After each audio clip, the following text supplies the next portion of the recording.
오늘은 종교개혁 508주년 기념주일입니다. 특별한 의미가 있는 주일입니다. 1517년도에 종교개혁이 시작이 되고 508년이 지난 시점입니다. 그런 속에서 아직도 교회는 계속해서 개혁이 되어야 되고 우리의 신앙도 계속해서 개혁이 되어야 됩니다. 오늘 본문의 말씀은 므낫세 왕에 대한 이야기입니다. 첫 번째 1절에서 9절 말씀을 살펴보면 므낫세가 어떤 죄를 저질렀는가 구체적으로 보여줍니다. 몇 살 때 왕이 됐습니까? 12살 때 왕이 되어집니다. 55년 동안 통치합니다. 그의 긴 통치는 하나님 보시기에 악으로 가득 찬 통치 행위였습니다.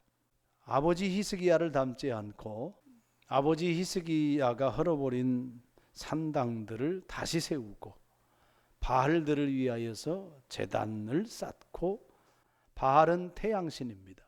애굽의 신을 섬기고 아세라 목상을 만들고 하늘의 1월 성신을 경배하고, 1월 성신은 아수르의 신입니다. 달의 신이라 그렇게 얘기합니다. 뿐만 아니라 점술에, 요술에, 신접한 자, 박수를 선임하고 온갖 우상들, 온갖 잡신들까지 다 섬깁니다. 심지어는 자기 아들들을 몰렉신에게 불태워 제물로 바치는 엄청난 일을 저지른 사람, 그 사람이 므낫세 왕입니다. 자, 그러면 므낫세 시대 때의 종교는 혼합 종교, 모든 신을 다 끌어들여서 섬기게 한 왕이 므낫세 왕이다. 4절 말씀에 여호와께서 전에 이르시기를 내가 내 이름을 예루살렘에 영원히 두리라 하신 여호와의 전에 제단들을 쌓았다. 여호와의 전에 우상의 제단들을 쌓았다. 엄청난 일이죠. 급속하게 나라가 타락을 하고 백성들이 타락을 했습니다. 9절에 보면 유다와 예루살렘 주민이 므낫세의 꾀임을 받고 악을 행한 것이 여호와께서 이스라엘 자손 앞에서 멸하신 모든 나라보다 더욱 심했다. 다른 우상을 섬기는 그 어떤 나라들보다도 유다가 우상을 섬기는 것이 훨씬 더 심각한 수준이었다. 말씀은 기록을 하고 있습니다. 도대체 므낫세가 정확하게 몇 살 때부터 아버지 히스기야 왕과 단절을 했을까? 잘은 몰라요. 성경에는 그건 기록되어 있지 않습니다. 분명한 것은 아버지의 신앙을 단절하고 여호와 하나님을 떠나버리고, 아니 여호와 하나님을 적극적으로 버려버리고 심지어는 자신의 아들들을 불태워 제물로 바쳐버렸습니다. 이 정도면 얼마나 깊고 오랜 시간 동안 지속한 것인가, 우리는 충분히 추측할 수가 있습니다. 죄의 깊이가 자식을 죽이는 데까지 이르렀다고 한번 생각을 해보세요. 내 아들, 딸을 신의 제물로 바치는 지경까지 이르렀다고 한다면 죄라고 인식을 합니까? 못하는 거잖아요. 그 생명에 대한 사랑이 있는 겁니까? 없는 거잖아요. 내가 낳은 자식임에도 불구하고 도덕과 윤리와 인격, 이런 모든 것이 없어요. 그러면 죄의 깊이가 가늠이 돼야 안 돼요? 가늠이 안 되는 거예요. 죄의 길이는 어땠을까요? 단순히 1, 2년, 2, 3년 그랬을까요? 아니죠. 55년 동안 최소한 수십 년은 됐을 거란 말입니다. 결코 짧지 않습니다. 수십 년에 걸쳐서 극악한 죄를 범했는데 하나님은 뭐 하시는 거지? 우리가 이런 예들은 우리 삶의 주변에서 얼마든지 많이 찾아볼 수가 있지 않습니까? 아니, 우리의 모습이 또 그럴 수도 있는 거고요. 하나님은 뭐 하시는 거지? 분명히 하나님은 징계하셨어요. 그런데 징계하시기까지 뭐 하셨을까? 그렇게 긴 시간 동안요. 지켜봤을까요? 안 지켜봤을까요? 틀림없이 지켜보시는 하나님이죠. 징계하시기까지 지켜보시는 거예요. 다른 표현으로 하면 인내하시는 거예요. 징계하시기까지 하나님은 기다리시는 거예요. 죄를 깊게 짓고 길게 짓는 우리를 향하여서 하나님은 보고 계시는 거예요. 우리의 죄에 대해서, 우리의 악에 대해서 하나님은 인내하고 계시다. 돌아오기를 기다리시는 하나님이시다. 그 하나님을 만나 볼 수 있지 않을까요? 왜 하나님께서 그렇게 기다릴까? 우리의 죄의 깊이보다 하나님의 은혜의 깊이가 더 깊은 거예요. 우리의 죄의 넓이보다 하나님의 은혜의 넓이가 더 넓은 거예요. 우리의 죄의 시간, 우리의 죄의 길이보다 하나님의 시간, 하나님의 은혜의 길이가 더 길은 거예요. 그러니까 지켜보시고 애타하면서 인내하시고 그리고 기다리시는 하나님이시다. 나를 향하여서 기다리시는 하나님, 나를 향하여 인내하시는 하나님, 나의 죄보다 하나님의 은혜가 더 커. 얼마나 위로가 됩니까? 한편으로는 기다리고 기다리시다가 예수님을 보내주셨는데 그걸로 해결, 이렇게 단순하게 생각을 한단 말입니다. 그래서 여전히 하나님은 기다려 주실 거야, 하나님은 인내하실 거야, 그러면서 계속해서 여전히 죄의 습성을 버리지 못하고 있는 우리의 모습이 있을 수도 있는 거죠. 하나님을 이용하면 안 된다, 그 말인 거예요.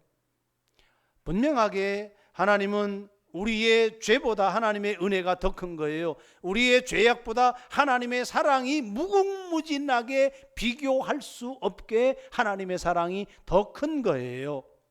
그 하나님의 사랑을 이용하면 안 되는 거죠. 그 하나님의 은혜를 이용하면 안 되는 거죠.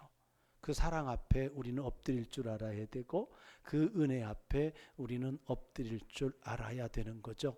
그것이 하나님을 경외하는 것입니다. 하나님의 은혜와 하나님의 사랑 앞에 바짝 엎드리는 우리 모두가 되기를 축복합니다.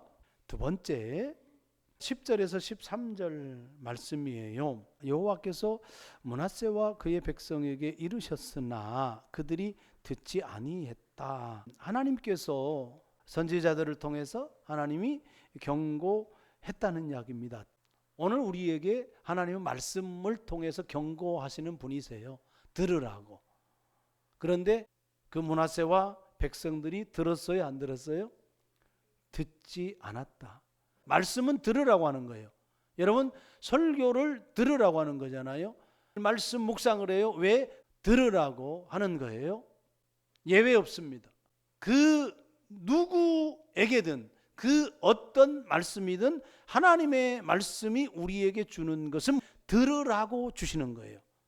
그것이 경고의 메시지든 권면의 메시지든 훈육의 메시지든 사랑의 말씀이든 치유의 말씀이든 어떤 말씀이든 간에 하나님의 말씀은 들으라는 거예요. 그런데 듣지 아니했다. 그러니까 듣지 않는 것은 누구의 의지인 거예요? 므낫세와 백성들의 의지죠. 우리의 의지도 작동하는 거지 않습니까? 우리의 의지를 통하여서 하나님의 말씀을 들을 수도 있고 듣지 않을 수도 있어요. 그런데 하나님은 들으라고 말씀을 주시는 거예요. 우리는 들을 수도 있고 듣지 않을 수도 있고 라고 하는 이 상황을 날마다 접하면서 살아가요. 그것이 우리의 실존이에요.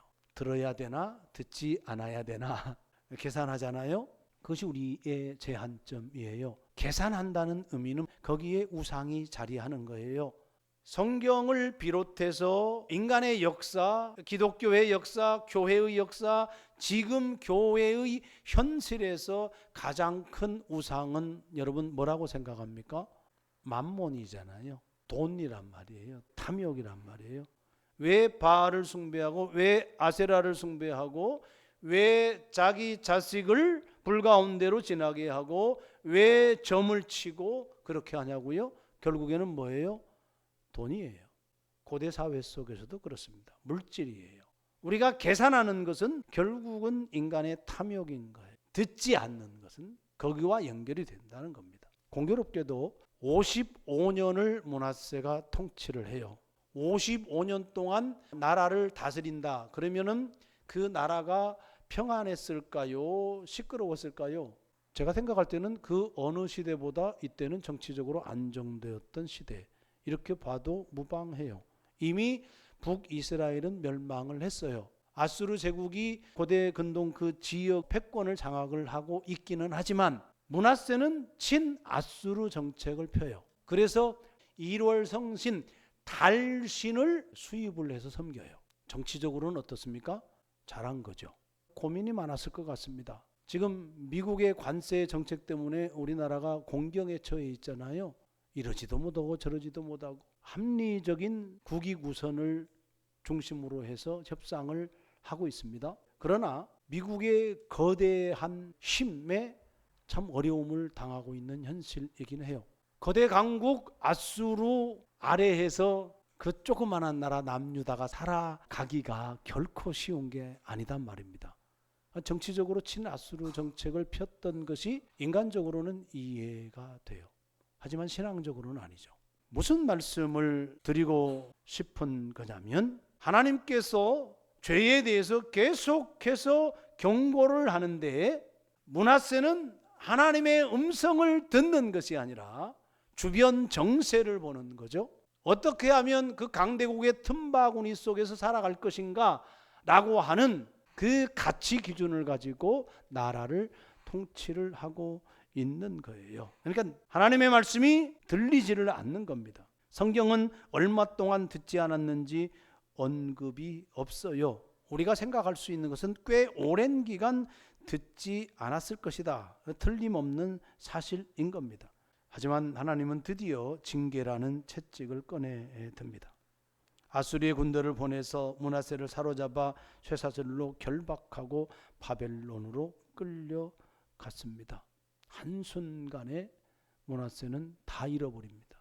왕위도 군사도 권력도 자유도 다 잃어버립니다. 남은 것은 뭐예요? 몸뚱아리예요. 쇠사슬에 묶인 몸밖에는 없는 겁니다.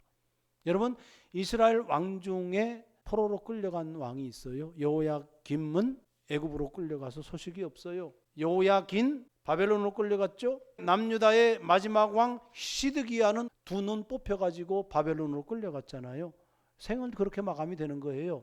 근데 므낫세는 그렇지 않아요. 다시 회복하여서 예루살렘에 돌아와서 왕위를 이어가요. 왜 그럴까? 무엇 때문에 그럴까? 그가 환난을 당하여 그의 하나님 여호와께 간구하고 그의 조상들의 하나님 앞에 크게 겸손하여 기도하였다. 환난을 당하여 하나님께 기도한 거예요. 또 그의 기도와 그의 기도를 들으신 것과 그의 모든 죄와 허물과 겸손하기 전에 산당을 세운 것과 기도를 강조하고 겸손을 이야기를 해요. 므낫세를 뒤를 이어서 아몬이 통치를 2년 동안 하게 되어지는데 아몬에 대해서 21절에서 25절까지 이야기하는데 아몬에 관련된 이야기는 별로 없어요. 아버지 므낫세 왕 이야기를 잔뜩 하고 있어요. 이 아몬이 그 아버지 므낫세가 스스로 겸손함 같이 여호와 앞에 스스로 겸손하지 아니하고 므낫세가 도드라지는 거잖아요. 므낫세가 스스로 겸손하여지고 스스로 하나님 앞에 서고 스스로 하나님께 기도했다는 거예요. 무엇을 당하여서? 환난을 당하여서, 징계를 당하여서, 쇠사슬에 묶여서 징계 가운데서 므낫세가 회개한 겁니다. 심히 자신을 낮추고 여호와 앞에 바짝 엎드린 겁니다. 그리고 하나님의 은혜로 그가 예루살렘에 돌아와서 고백하는 말씀이 있어요. 다시 왕위에 앉게 하심에 므낫세가 그제서야 여호와께서 하나님이신 줄을 알았더라. 이렇게 고백을 합니다. 바알이 하나님이 아니고 아세라가 하나님이 아니고 몰렉이 하나님이 아니고 여호와가 하나님인 것을 알았다. 징계 이후에, 쇠사슬 이후에 그가 회개하고 그런 이후에 여호와가 하나님이다라고 하는 사실을 고백하고 있는 것을 보게 되어집니다. 쇠사슬이 회복의 통로가 되어지는 거죠. 은혜의 통로가 되어진 겁니다. 여러분, 본문에서 하나님께 돌아오는 것에 하나님이 주도한 것으로 보이지 않아요. 므낫세 왕이 스스로 결단한 거예요. 그래서 23절에 스스로 이것을 강조해요. 므낫세의 결단, 므낫세의 의지, 회개의 주도권이 므낫세에게 있다라고 하는 것을 강조해요. 므낫세의 의지가 중요한 거예요. 므낫세의 결단이 중요한 거예요. 므낫세 왕이 책임질 일이다, 그 말인 거예요. 우리의 의지, 우리의 결단, 우리의 책임이 중요하다는 것을 본문은 이야기를 해줘요. 우리가 신앙을 개혁하는 것, 하나님 해주십시오, 이것이 아니고 우리의 의지가 중요하다, 우리의 결단이 중요하다, 우리의 책임이다. 쇠사슬, 여러분 안에 작은 고난, 환난, 그것은 회복의 통로, 하나님의 은혜의 통로, 그 사실을 꼭 기억하고 혹여라도 크건 작건 간에 우리에게 고난이라고 하는, 어려움이라고 하는 것이 주어졌을 때 하나님께 돌아가는 은혜의 통로로 바라보기를 주의 이름으로 축복합니다. 마지막 14절에서 19절 말씀은 므낫세가 여호와의 제단 그 헐어버린 것을 다시 세우는 거예요. 그리고 자기가 세운 것 다 헐어버리는 거예요. 역전이 일어나는 겁니다. 크게는 두 가지예요. 14절 보게 되면 성벽을 높이 쌓고 군사력을 강화해요. 대개의 경우 성경에 보면 군사력을 강화하는 것은 불신앙의 모습으로 보여주거든요. 그런데 본문은 그렇게 보질 않아요. 군사력을 강화하는 것을 오히려 칭찬하는 느낌으로 본문은 기록을 합니다. 그 다음에 15절 이하에서는 제사의 회복이에요. 하나님과의 관계의 회복이에요. 예배가 있는 거예요. 다시 말하면 섬겨야 할 대상을 분명하게 특정하는 거예요. 아까도 말씀드렸지만 온갖 우상들의 배후에는 뭐가 있냐면 인간의 탐욕이라고 하는 것이 있단 말입니다. 탐욕을 숭배의 대상으로 보는 거예요. 그런데 신앙개혁은 뭐냐면, 종교개혁은 뭐냐면 탐욕이 섬김의 대상이 아니고 오직 여호와 하나님이 섬김의 대상이다 라고 하는 것을 선언하고 실제로 그 하나님을 섬기고 예배하는 것, 그것이 회개이고 그것이 신앙개혁이다 라고 하는 말씀입니다. 그러므로 하나님께 돌아오는 길은 예배의 길입니다. 오늘 우리가 회복된다고 하는 것은 내가 섬겨야 될 대상이 여호와 하나님인 것을 분명히 하는 것, 우리 주 예수 그리스도가 나의 주고 나의 왕이 된다는 것을 인정하고 성령 하나님을 인정하는 것, 이 성삼위 하나님을 예배하는 것, 그것이 회복된다고 하는 의미다라고 하는 말씀입니다. 여러분, 가정에서 하나님을 인정하고 예수님을 인정하고 하나님께 기도하는 것이 너무나도 자연스러워요. 하나님께 기도하는 것이 의식하지 못할 정도로 자연스러운 가정 문화, 이해되죠? 하나님을 찬양하는 것이 의식하지 못해 너무나도 자연스러워서 그런 가정의 문화, 가정에서 하나님을 예배하는 것이 지극히 자연스러운 그런 가정의 문화가 되어진다면 그 가정은 정말로 하나님의 나라, 그 천국 가정 아니겠습니까? 제 얘기를 해서 죄송합니다. 최근에 막내딸을 만나고 왔어요. 본인이 성장을 하면서 예배의 문화 안에 자라나는 게 너무나도 큰 복인 것을 안다. 엄마 아빠가 기도하는데 그 기도라고 하는 문화 안에서 성장하고 자란 것이 너무나도 감사하다. 신앙의 틀을 안정적으로 준 것에 대해서, 그런 가정 환경에 대해서 너무나도 감사하다. 그 고백을 하더라고요. 제 힘으로 되겠어요? 그냥 노력할 뿐인 거죠. 그걸 바라보고 성장하면서 바라보는 그 아이의 그 마음, 그 태도도 중요한 거고, 부모가 그런 환경을 문화로서 자식들에게 보여주는 것 너무나도 중요한 거죠. 그런 속에서 열매가 맺혀진다라고 생각을 하는 거예요. 제가 가끔 얘기를 합니다. 여러분에게 저의 소원이 있다고 한다면 뭐냐면, 내 세대 때, 그 다음에 후세대 때, 그 다음에 손자 세대 때, 그 세대 때 모든 가족들이 모여서 예배하고 그리고 운동회야 하는 거, 정말로 신앙의 잔치, 그게 그림으로 나는 그리는 거예요.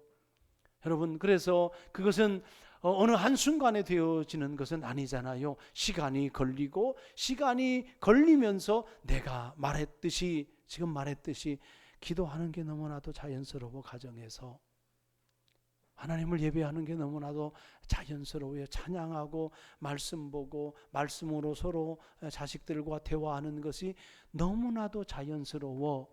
그러면 되지 않을까요? 그것이 종교개혁의 정신 아니겠나. 그것이 우리가 바라보고 가야 될 그 신앙 아니겠는가. 그것이 예배인 거잖아요. 그런 믿음의 삶을 살아가기를 주의 이름으로 간절히 축복합니다.